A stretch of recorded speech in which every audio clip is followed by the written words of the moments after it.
So what do you guys think the Holy Prophet is? Is it like a human sacrifice or something? Like some kind of ritualistic human sacrifice? Because that's the only thing that I could think of. I mean, I'm not exactly sure what else they have planned for her aside from that. And also, like, why Yukiko in particular? I'm not sure. I guess, you know, we're obviously going to find that out. Of course, I still hold to the idea that she has some relation to Satsuki, and that obviously must have something to do with it. And the idea that Satsuki might actually have been blood related to the Shigusas, which, you know, if, you know, we remember Michio Shigusa, or whoever the hell was the guy who founded the, who founded Senri. So maybe that has some, you know, is part of the reason why they're doing this to Satsuki. Or not Satsuki, but Yukiko. I don't know why I get those mixed up all the time, but, you know, Yukiko. I don't know. I guess we'll have to find out, and hopefully we will find out soon.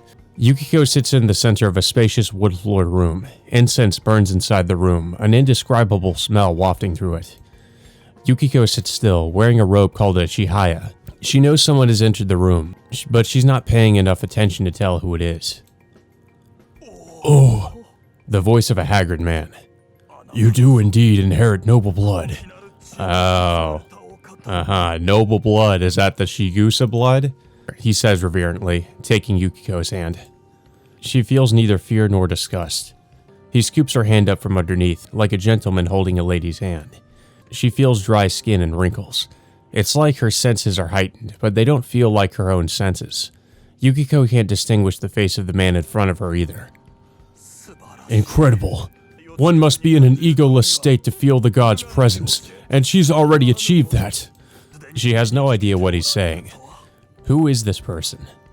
You'll cast away your worldly thoughts, your intelligence, your instinct, and you'll lead us. The man's voice seems to be coming from further and further away. Yukiko gives a little nod, still understanding nothing.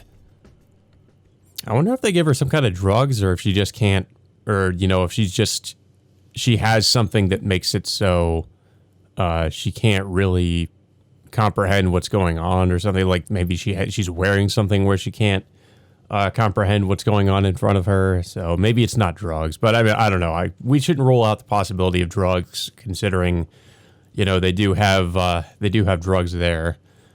Also, that wasn't really the bell. I don't know if you guys can really hear the game, but that was the bell sound effect that you hear whenever somebody enters Moon World. That's not the bell sound effect that you hear when classes end. So that was kind of weird they used that there. I don't think I've heard that used before whenever we went to the Ober Girls Academy. Her first class ends. Yukari turns around and looks at the empty seat behind her. It's Yukiko's seat. She hasn't seen her all morning. There was no sign of her coming in during class either. I went and asked. Kohane returns from her trip to the teacher's lounge. What did they say? Yukari asks, anxious when she sees Kohane's glum expression. Well, apparently this morning they received notice that she's dropped out of school. Dropped out? Why? The teachers don't know either, I guess. They said it was so sudden. Kohane shakes her head feebly. It must be because of what happened yesterday. Someone came and took Yukiko away by car. Probably, but you seem to have some idea about who was here yesterday. Well, Kohane falls silent. She must know something. That's the conclusion Yukari draws from how Kohane acted yesterday. If you know anything, could you tell me? I'm sorry, I don't know anything. I'm calling bullshit. I don't know. I feel like she must know something, especially if she was in the same orphanage as Yukiko and she knows all this stuff about her past. Kohane gives a little shake of her head. She doesn't want to spill what she knows. That much is immediately clear to Yukari. Yeah, that's kind of the impression I'm getting. Please, Kohane. I don't know what's going on, but a friend disappearing all of a sudden like this, I can't stand it. Yukari squeezes Kohane's hand as Kohane hangs her head. At the very least, I want to know what happened. I want to ask Kayahara-san what's going on. Yukarichi, yeah, you're right. I want to know what happened to Yukiko-chan too. Please. Yeah, I had an idea who the guy was who came to pick up Yukiko-chan yesterday. Or more like, I remembered him, I think. He was a doctor named Mr. Kuria. Of course, it's fucking Naori. Kuria? She thinks she heard or saw that name somewhere. How do you write that name? Kuro as in black and Ya as in arrow, I think. Kuria. I remember seeing a request to search for a doctor named Kuria when I was cleaning up the documents in my brother's office a while back. Unfortunately, she doesn't remember the first name, but that isn't a particularly common surname. I'm surprised you remember that. Well, there was a spider that day. And that's why you remember. Here's something else, Yukari-chi. Kohane stands up. What do you want to do? I'm going with you, of course. Yukari stands too. The bell for second period starts. I'm sorry, but we're leaving early. She says to their classmates who look up at them curiously before they run out of the classroom. It's their first time skipping class, but she wants to know what happened to Yukiko as soon as possible. Yukari can't get the image of her getting into that car with a pained look on her face out of her head. I mean, Yukiko must know what's going on as well. I mean, obviously she has to know what's going on. So, there's just a lot of stuff people are keeping from each other. Like, I mean, Kohane must know more than she's letting on. Yukiko knows what they asked her for and she didn't tell anybody. A lot of secrets being kept. And Fuyumi also knew about this too. And she didn't really tell anybody about it either.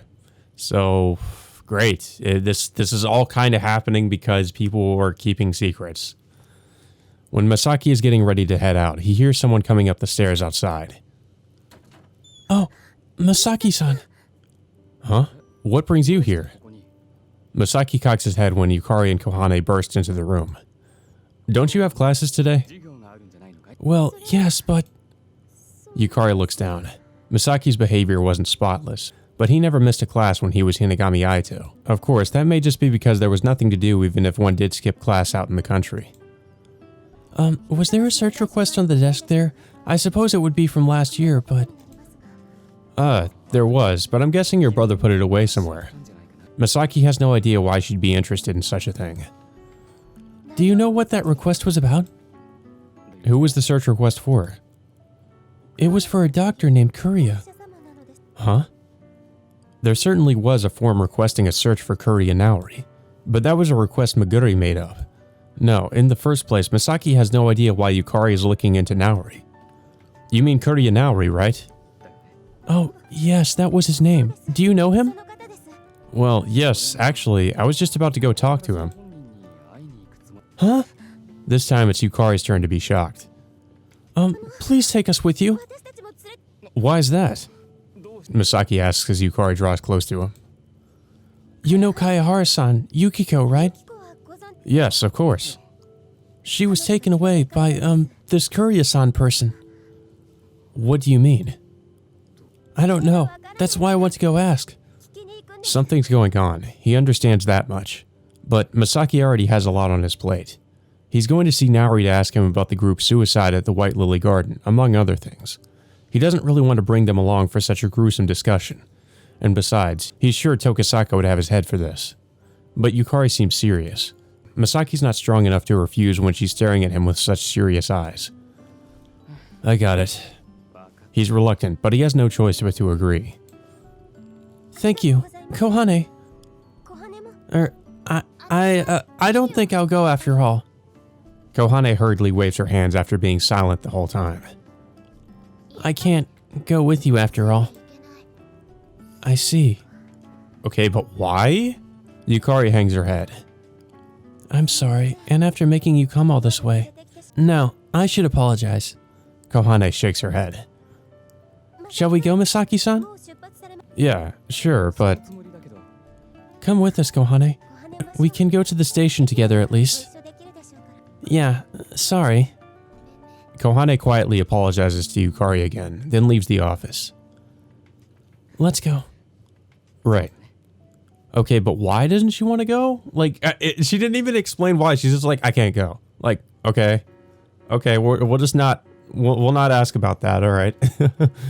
When I arrive in Toji's office in Ueno, the first thing I do is have a coughing fit because of the cigarette smoke filling the room. Yeah, you should be used to that. You smoke too, and your cigarette smoke also probably fills your office. You got something to say? Nah, I got nothing. I avoid Toji's bloodshot gaze, unsheathing my own cigarettes. Yeah, you're a hypocrite, dude. You smoke too. Shut up. It's like, oh, her room is filled with smoke. It's like, I'm sure yours is too. All I can do in this environment is smoke as well to blend in. Huh. With a snort, Toji hands me an ashtray. Sorry. You should be. You're more of a slave driver than Shoujo. But better than Yaginuma, right? You got me there. More smoke fills the room. About that financing company you wanted me to look into, they're definitely owned by the Blessed Congregation. They were founded last spring and they're run by Utsugi Keigo. Not even a year old, huh? They're probably establishing their business from money laundering, not unlike a bunch of gangs during the Prohibition. Doesn't really sound like a religious organization, does it? Looks like Utsugi's been playing the stock market since before the Blessed Congregation was founded. He owns stocks in Hinagami Pharmaceuticals too, which was just starting to take off back then. I can't imagine he's much of a religious guy. They were employing thugs there too. Who knows, they could be believers. Toji stubs out her cigarette and picks up a tonfa sitting next to her desk. Wanna go on a raid? I'm a little out of practice lately. I'm itching to get a little exercise. We won't find anything by putting the screws on their underlings. I can't let them get caught up in her stress relief. But more importantly, I don't want to get caught up in it. Raiding aside, we should probably talk to Utsugi Keigo. You don't want to catch the guy who attacked the coffee shop? Toji cocks her head. I remember the faces of the guys who came to harass her earlier. If they're with Utsugi, I'll be able to nab them. It sounds like you don't think it was them. Not really. It was too soon to be them. Do you think they'd come back for revenge the day after I drove them out? You don't think they came back right away so that you wouldn't be able to come up with any countermeasures? I've got another reason. Kyoko was supposed to pay them back. If she were injured like that, it'd be harder for her to do so. And if she took them to court for it, it'd be all over. There's probably a reason she's staying silent about it for that matter. I can't imagine this is about something as simple as collecting a debt. It'd be quickest if Kyoko just told me, but I shouldn't count on that.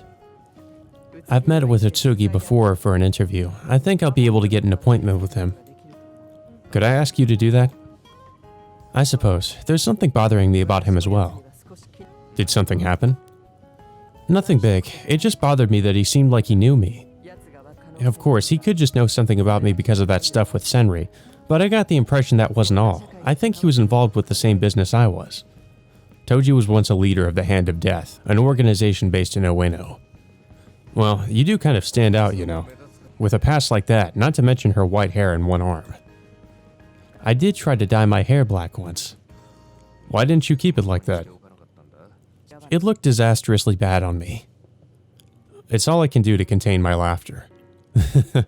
Yeah, I'm trying to imagine that. I think she'd actually look normal with black hair.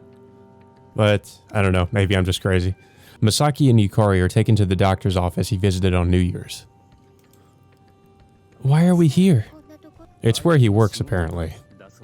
He explains to a nervous-looking Yukari. I think we're going to be talking about something pretty gruesome. Are you sure about this? He asks her again, though he's already checked with her multiple times on their way here. Yes, don't worry. Yukari smiles at Masaki. Orphans of Yukari's age may have been involved in the group's suicide at the White Lily Garden. He's not sure if it's something she should hear about. Masaki agonizes about it, but he can't come to a conclusion. The door opens and Naori shows himself. Sorry for the wait. Oh. Naori cocks his head for a moment when he sees Yukari. Sorry to bother you. I'm Tokisaki Yukari. Yukari stands and bows. She's the sister of the fellow looking after me. That's how Masaki introduces Yukari. Well, alright. So, what are you here for? Naori turns back to Masaki. Well, there's something I wanted to ask you. Unable to hesitate now that he's come this far, Masaki takes the name tag he found at the side of the White Lily Garden out from his pocket. Looks like my name tag. Naori takes it and gazes at it. Seeing as it's just my name and nothing else, it must be from the orphanage. You can tell? Well, it's got my name on it, doesn't it? He hands the name tag back. I found this at the side of an orphanage called the White Lily Garden. You know about the incident that occurred there a few years ago, right? Yeah, I was there at the time after all. Naori nods. What happened? he asks him, deliberately leaving out the words group suicide. I told you before that I wanted to save the children, didn't I? Well, I couldn't save them. Then that happened as a result. The kids were all accumulating the stress that comes from that kind of communal life. Some of them had been abused, and I suppose they just lost their means of escape. Naori sighs. It's my responsibility that I wasn't able to save them. Yukari opens her mouth after remaining silent this whole time. Yes? Was there someone named Kayahara Yukiko at the orphanage? There was. She didn't have the surname Kayahara then, but there was a girl named Yukiko in the White Lily Garden. What was her surname back then? I don't know, though I guess that might be irrelevant. It was an orphanage after all. There were plenty of kids who didn't know who their parents were. Was she there during the incident too? She was. She was a different age than those kids though. Maybe that's why she wasn't involved in it. Where is she? Where is Yukiko now? Yukari asks Naori, leaning toward him. You wear the same uniform as her, so I knew you'd be asking about her. Did you seriously kidnap her? No, she came along with me willingly. What do you mean? She's joined the Blessed Congregation as a prophet. A Miko? What's that supposed to? It's not what you think. It's just the congregation's, no, something like Senri's holy prophet. What's the difference? I suppose they're not all that different. She's someone with an important bloodline to this religion, this group. You don't know the details? Of course I don't. I'm not a member after all. Even if they use me to contact people on the outside, I'm not informed about many internal matters. Naori shrugs. It sounds suspicious to Masaki, but he doesn't know the truth. There are things that bother him about that explanation. Like how she's an orphan who doesn't know her parents, yet she has an important bloodline to the group. Of course, Naori could honestly not know. But the Kuria Naori that Masaki knows, he would definitely notice the inconsistency between the things he said. Kuria-san? Yeah? Could I see Yukiko? I doubt it. She's here in this building though, isn't she? Yukari presses Naori.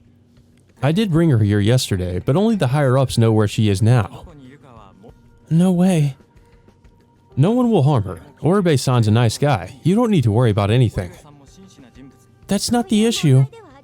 Yukari shakes her head, but she can't find anything else to say. Can I ask one more thing?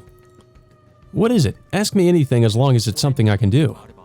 Well, I'd like a list of the orphans who lived at the White Lily Garden. That'd fall under things I can't do, Naori says with a wry smile. That was a long time ago. There might not be any documents remaining from back then. No, I guess there's one place that might still have them. Where's that? When Masaki asks, Naori points at the eastern wall with his thumb. That's obvious, isn't it?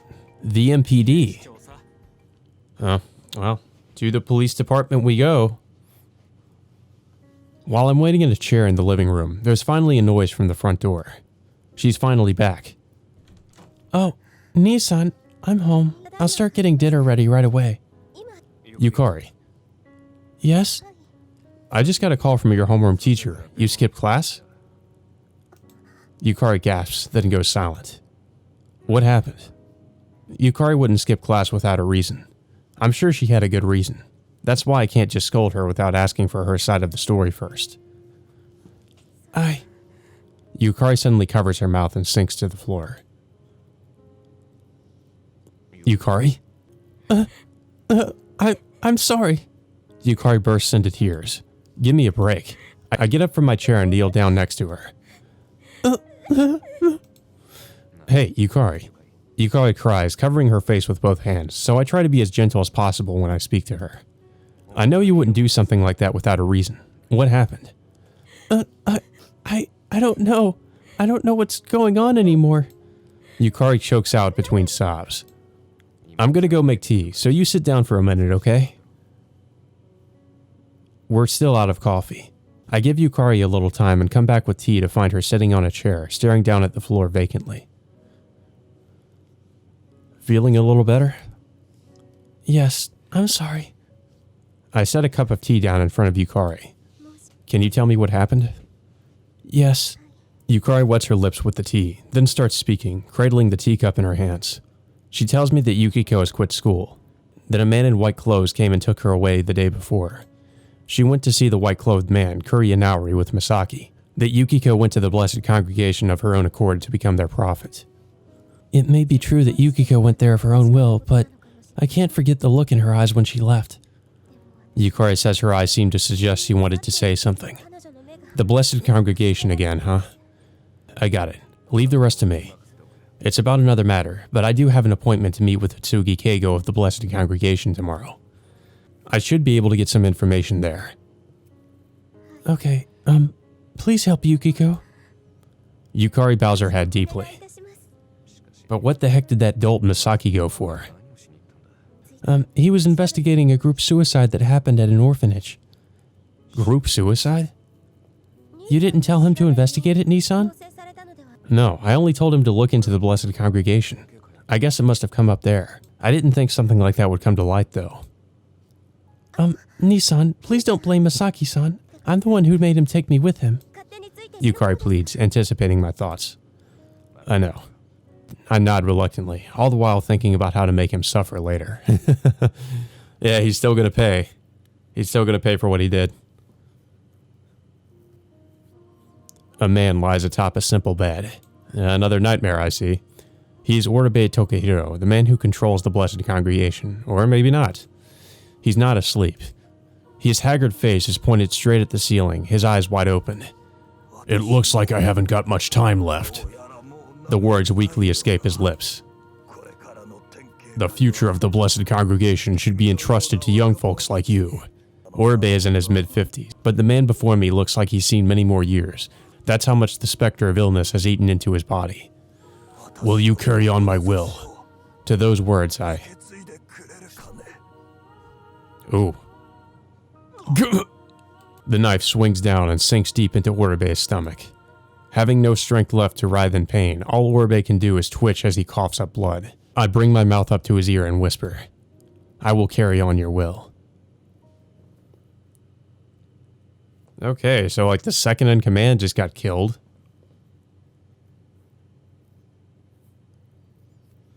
I'm anticipating that's what's going to happen, is that it's just going to be a group suicide on a larger scale this time. I think that's what it's building up to, is that they're all just going to kill themselves thinking that they're ascending or something like that.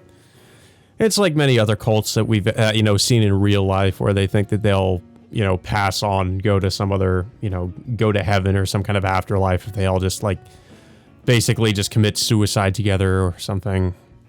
Just before noon on Friday, I meet up with Toji in front of Shinjuku Station. No Masaki today? He went to the MPD early this morning, I guess. Naturally, without telling me anything. Well, it beats him sitting around, right? It's more annoying having him do whatever he wants without telling me, though. How's it going lately? He's making progress at least, yeah? You call taking somebody else's little sister to those guys' home base progress? She was fine, wasn't she? As long as he got some info, no harm, no foul. Well, I'll leave the detours that don't really seem important to him. I doubt I'd go all the way out to the side of an old orphanage in Hachioji. And that's why you wouldn't really find out too much. It's like, that's beneath me. It's best to go to places where you're sure you'll find something. Anyway, let's go. I start walking toward the station. Today's destination is the Blessed Congregation's headquarters, which we can still get to on foot from Kunitachi Station. So your sister's friend is inside this building somewhere. I don't know if she's actually here or not. I'm sure she was taken and supposedly of her own will, but who knows about that? You think they're just making her say that? That, or they've led her to believe it somehow. There's no guarantee the Blessed Congregation doesn't have somebody who can do that kind of psychological manipulation. Though the only person I know who I'm sure could do such a thing is safe inside a cell now. We should probably talk to her mother for Yumi. What's all this noise about? Toji stops and looks up at the building. When I listen closely, I can hear some commotion too. Did something happen? The building was completely silent the last time I was here. Something's definitely off. Let's go ask. Toji approaches a man standing near the entrance. May I help you? Pardon me, but I have an appointment to meet with Utsugi-san today. When Toji says that, the man glances back at the door behind him, then turns back to us. He's busy at the moment. Please come back another time. Did something happen? I'm unable to say. Please leave. The man shakes his head obstinately, then draws up to his full height in front of the door. We can't really get through by force here, can we? The man's well built, and I doubt I'd be much of a match for him in a fair fight. He's more like a bouncer than a congregation member. What do you want to do? Toji asks me. Let's come back later. Well, at least we didn't have to make that choice. I doubt we'd be able to do much about the situation even if we did get in. In fact, we'd probably get arrested for breaking and entering. We back up from the door and look up at the building again. Looks like there's some kind of trouble. Let's see if we can pick up any information from the surrounding area. Got it. And please, don't use that thing you're hiding in your coat. It was kind of freaking me out being able to see it peeking out of her coat while we were talking to that man. If she uses that tonfa, we're definitely going to be the bad guys here. I don't think Toji's too concerned about appearances. When Masaki arrives at the Metropolitan Police Department, he's led to a reception room in the corner, all the while receiving odd looks from the detectives. He knew he'd get funny looks here. After all, Masaki was brought here as a suspect before. He knows he's innocent, but it does make him nervous to be here. Yaginuma hasn't come into work yet, so Masaki has to wait here for quite a while. Is it because this is the police department that he hasn't gotten a single cup of tea in all that time? Well, you'd probably get coffee instead of tea. Yaginuma finally arrives a little past 11 in the morning. It's inconvenient if you come without making an appointment first. I work at the National Police Agency next door too, you know.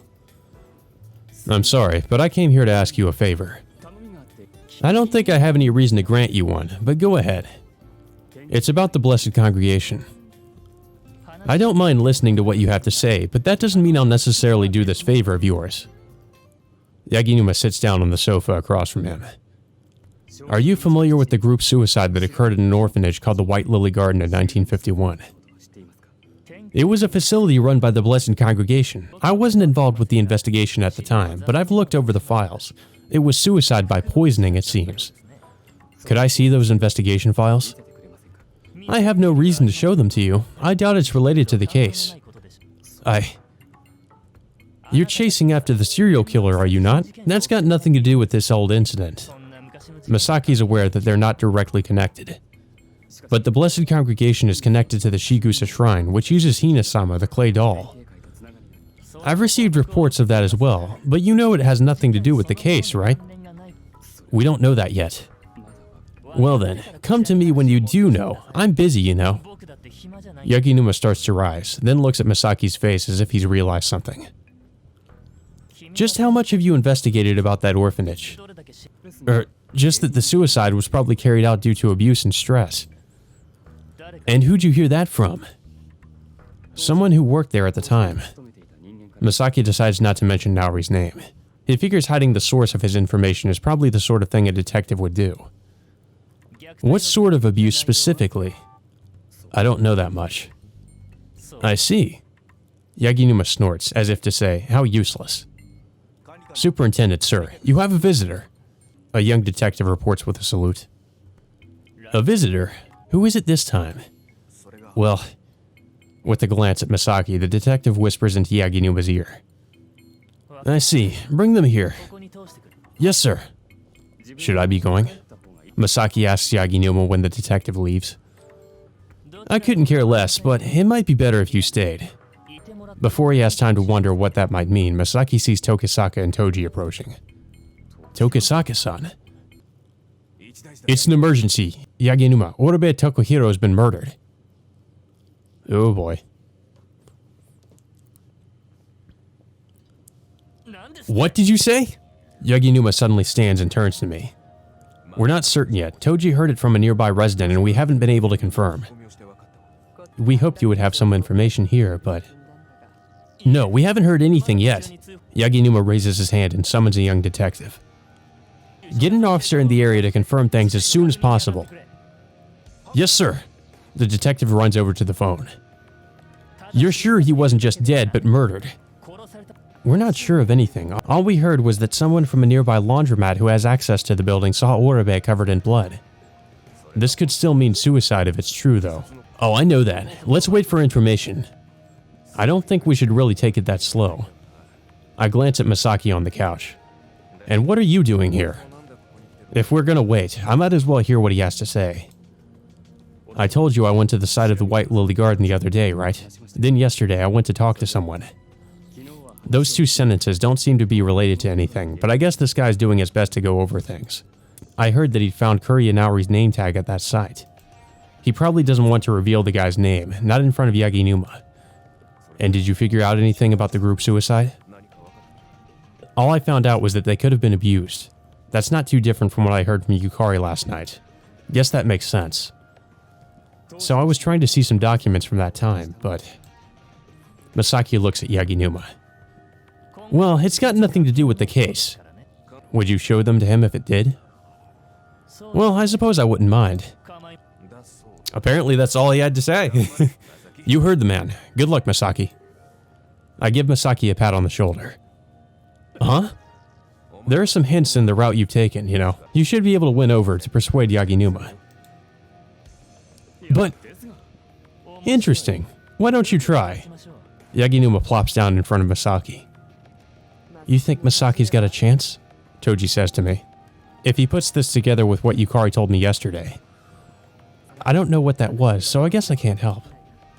Toji gets out a cigarette and lights it. Guess I'll have one too. About Oribe of the Blessed Congregation possibly having been murdered. I was at their headquarters yesterday. Masaki starts.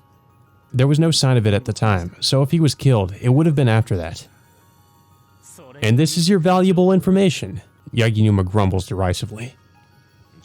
That's too much time. If there was that much of a commotion this morning, he was probably killed at night and his body discovered in the morning. I explained to Masaki before lighting my cigarette. That's not quite the issue though. So your information source on the White Lily Garden is someone in the congregation headquarters. You must be awfully close to this person. Well, he's caught on. What's he doing saying this stuff when he wanted to keep it a secret? Well, it's just a coincidence. What's the coincidence?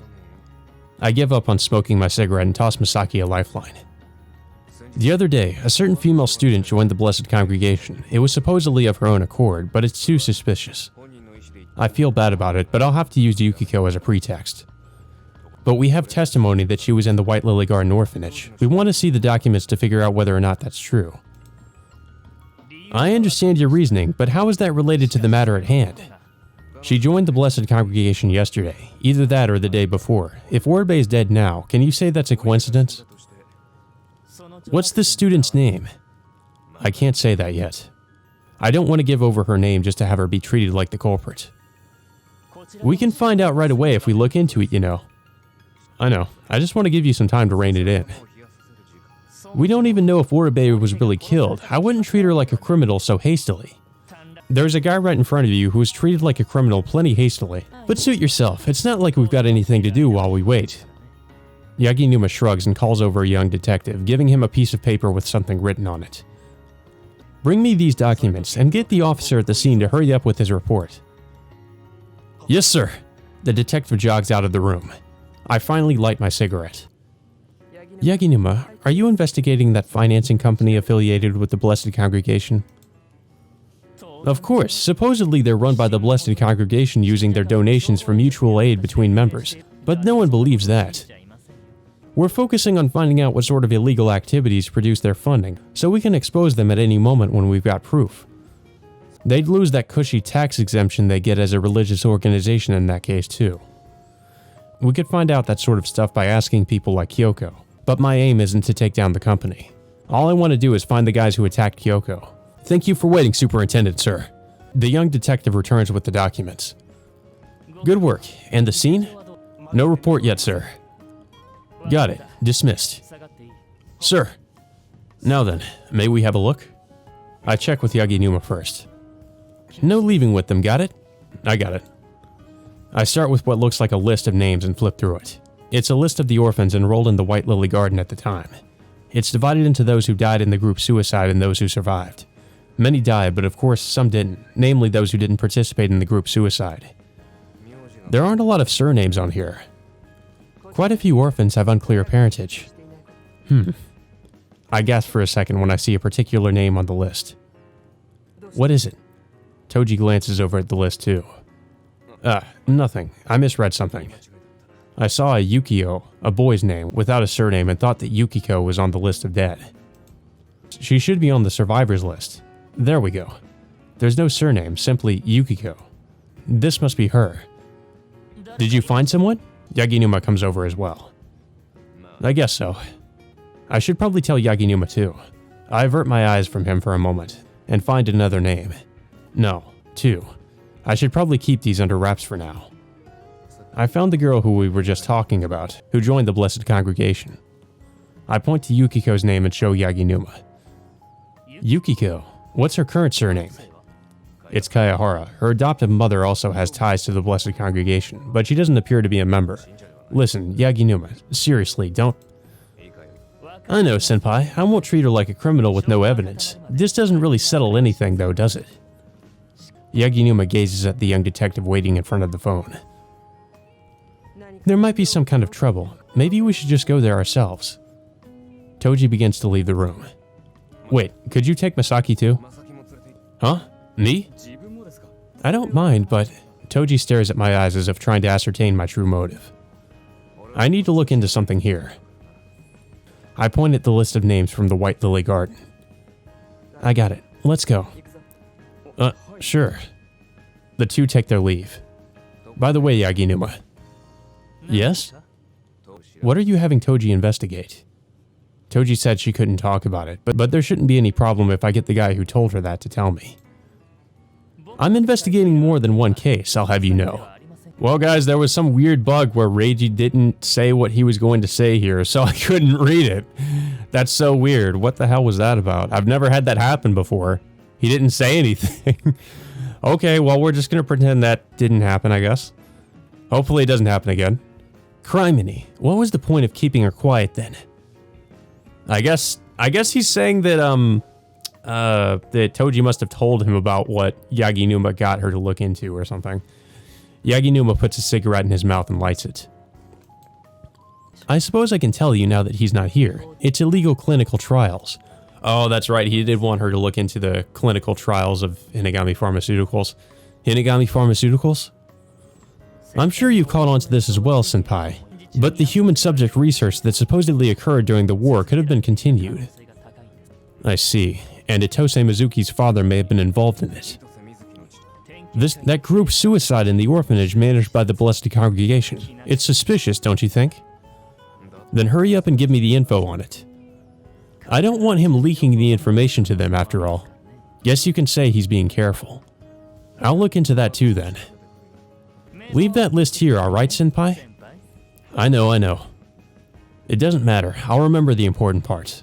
That is the names Maturo and Yoshio Kohane. Okay. Yeah.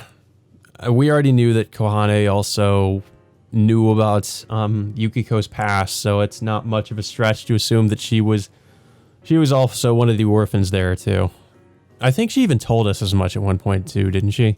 Maybe that's why she didn't want to get involved in this. She is definitely acting suspicious as well. I leave the Metropolitan Police Department and head straight for the Kuchiki Hospital in Nakano.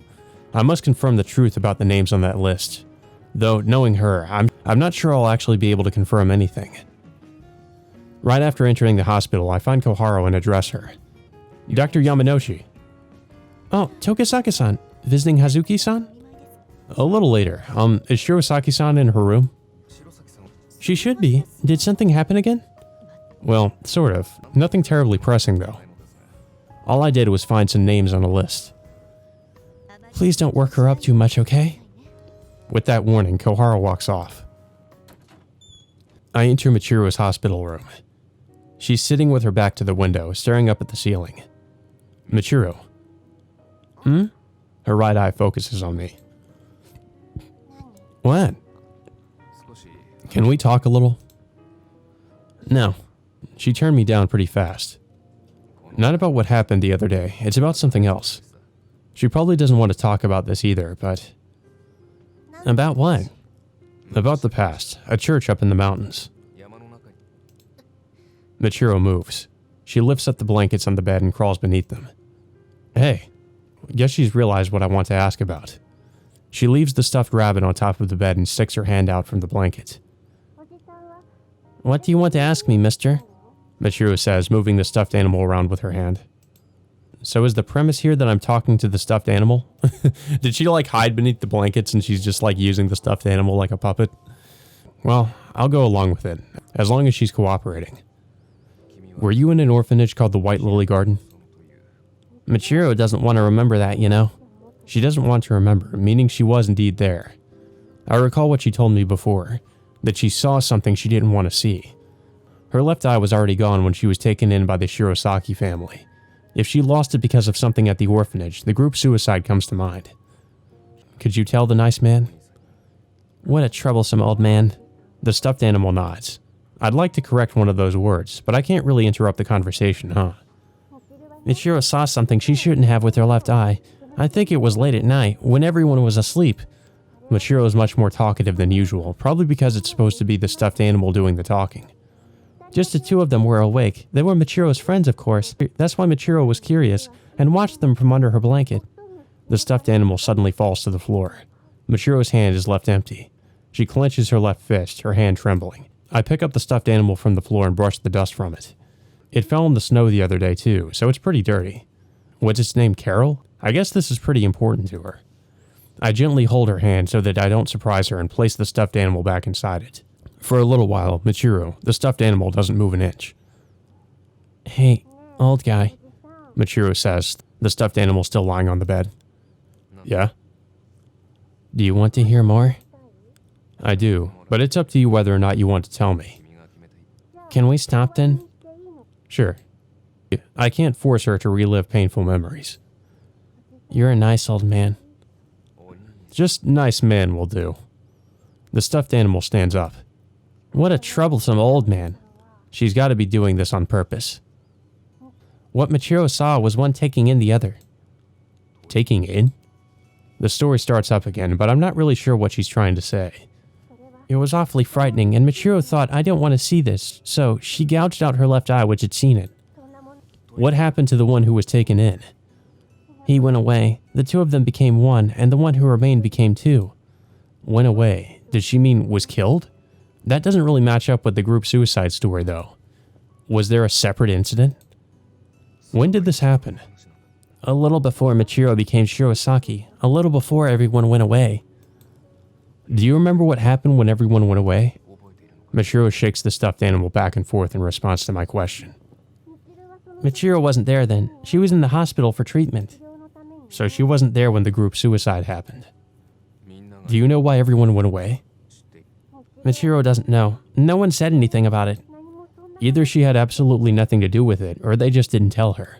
You can't have a group suicide without a group. Why wasn't Maturo included in it? The stuffed animal falls over and Maturo pokes her head out of the blankets. It's hot. Well, it might be winter, but you're under the covers in a heated room. Looks like our little puppet show is over. If you're all sweaty, you'll catch a cold. Wipe it off. Ask someone else for that. I leave Maturo to her nurse and head out into the hallway. Tokisaki-san. Fumiya just happens to pass by. Hello, Kuchiki-san. Oh, that's right. Do you know anything about Shirosaki-san in this room? Shirosaki-san, huh? She's been here since long before I was, actually, so I don't know much. Well, that makes sense. Any chance you'd be able to figure out what led to her hospitalization here or anything? You could ask the doctor in charge of her at the time. That won't work. If you look at her chart, you'd be able to see the details, but... May I see it, please? Well, Fumiya scratches his head with his gloved right hand. Is something the matter, Director? Koharu approaches, having noticed us. Oh, Dr. Yamanouchi. Well, Tokisaki-san wants to see Shirosaki-san's chart. Again? Koharu wrinkles her brow and glares at me. Don't get me wrong, this is for her sake too. I want to know where the origin of her illness lies. But, well, I'll leave the decision to you, Director. Koharu looks up at Fumiya. I understand. Come this way. Fumiya points to the director's office down the hallway.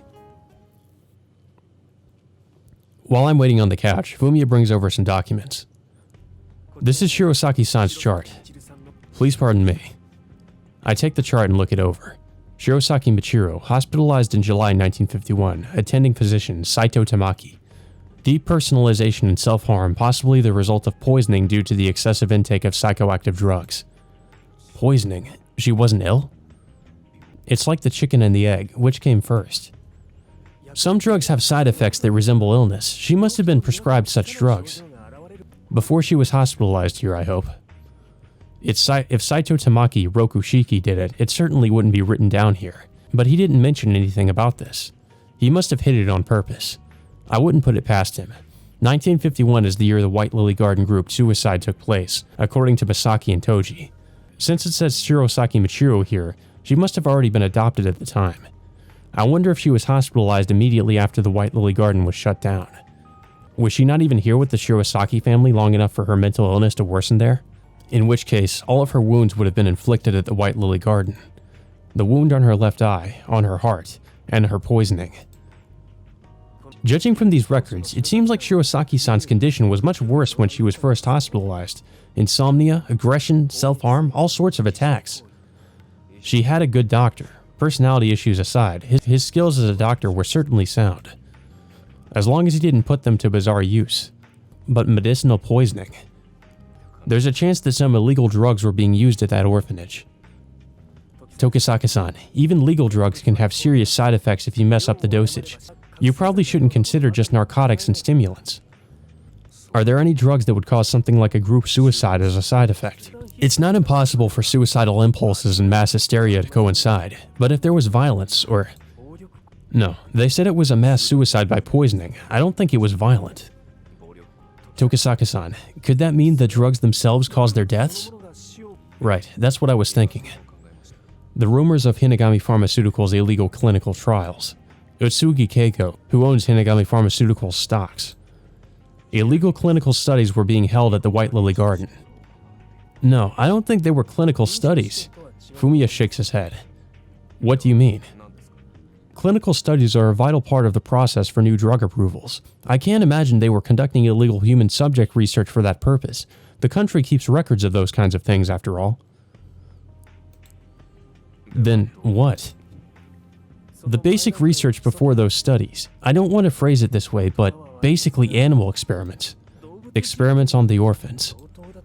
Kuchiki-san, I've seen people here from Hinagami Pharmaceuticals on business. Do you have any documents related to those transactions? Yes, I'll go get them. Fumiya stands up and heads to his desk. But Tokisaka-san, do you really suspect Hinagami Pharmaceuticals? I can't really say anything at the moment. I'll have to be vague in front of him. Here are some documents we received the other day. They're psychoactive drugs, new sedatives, and tranquilizers. He hands me the stack of papers. There's a lot written on them, but I really can't understand any of this on my own. By new, do you mean they were recently approved?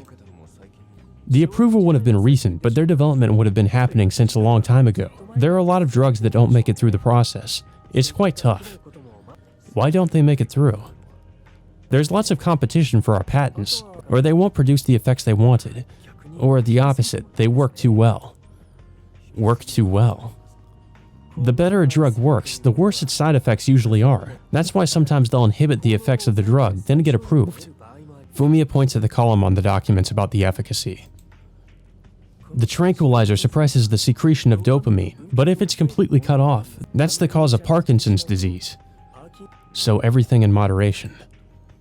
That's the sort of thing that's adjusted in animal testing. Fumiya falters. So if drug experiments were being carried out at the orphanage, it was before that adjustment, but we've got no proof of that.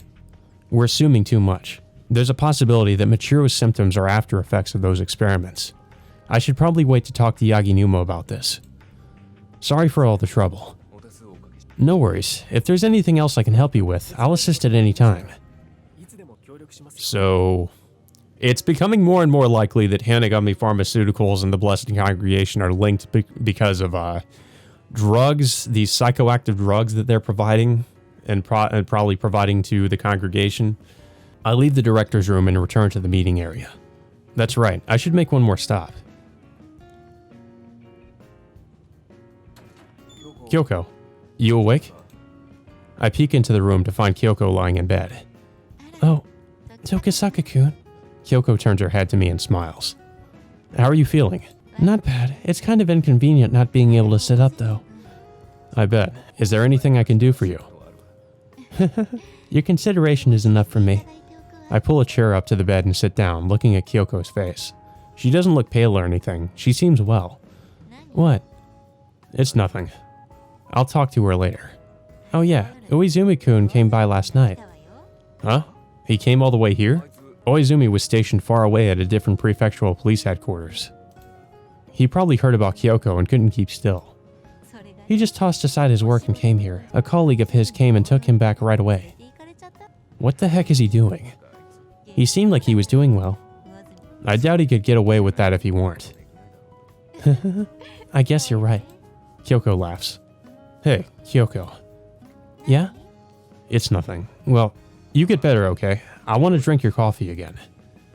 Oh, that's right. There are some already ground coffee beans in the shop, so help yourself. They won't be as good if they sit around for a while like that. That's not really what I meant. I got it. I'll go get them soon. I wonder if that was innuendo for something. Well, that's all I can say now.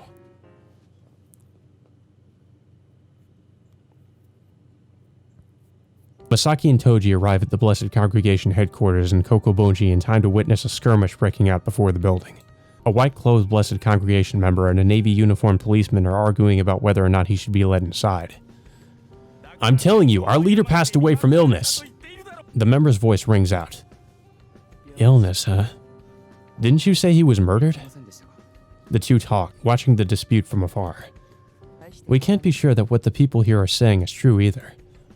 You said you talked to someone who does the laundry here. Could they have been a member? If he were a member, he would have hidden the fact that their leader was killed like the other people here. I think I can trust the information because of that. Yeah, there's no reason for them to spread that rumor. If it's true that he was killed, it raises the question, who killed him? I think it's pretty obvious that there's an internal incident. Yeah, I doubt anyone would want to infiltrate a place like this. I've done it a few times.